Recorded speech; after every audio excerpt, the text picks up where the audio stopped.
Het jy al ooit gewonder hoe jy God, die skepper van hemel en aarde kan nader?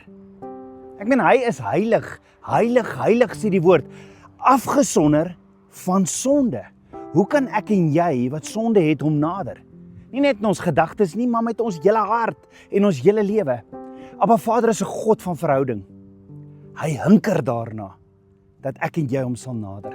Hy wil hê jy moet sy teenwoordigheid ervaar. Hy wil hê jy moet hom ken in alles. Hy wil saam met jou in intimiteit wandel.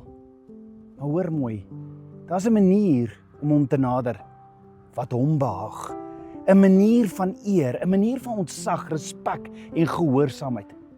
Ons leer in Levitikus 2 van 'n graanoffer. Ja, daar staan, as iemand aan die Here 'n spysoffer bring, moet sy offer fyn meel wees en hy moet die olie daarop giet en wierook daarbey voeg. Nou hierdie is nie net 'n ritueel nie. Nee, hier is 'n baie dieper geestelike prentjie wat Vader vir ons skilder oor hoe om hom te nader. Dis 'n simboliese, vrywillige geskenk van jou hart, jou tyd, jou arbeid en jou talente aan Abba Vader, jou groter verbondsvernoot. Jy sien die graanoffer wat jy vir Abba Vader kan bring, dit toets jou hart. Dit leer ons 'n diep waarheid.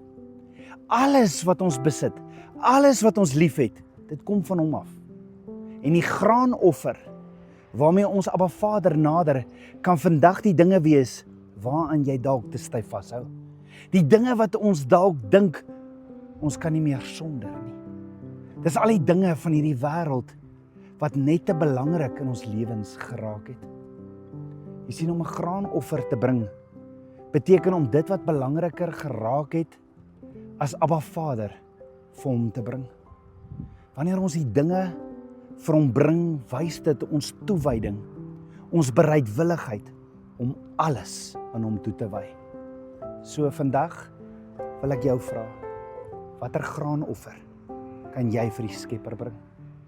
Mag die Heilige Gees jou nou wys, wat het te belangrik geraak in jou lewe? Wat het belangriker geraak as hy? Sal jy dit vir hom kan gee? Watter deel van jou hart, jou tyd, jou talente, of selfs jou begeertes, hou jou so vas, meer as wat jy aan Abba Vader vashou? Bring dit vandag na hom toe, as 'n offer. Gee dit vir hom, en mag dit 'n lieflike geur wees, so in sy teenwoordigheid.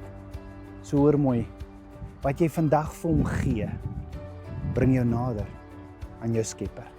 En onthou, dis nie 'n moet nie, dis vrywillig, dis vrywilliglik.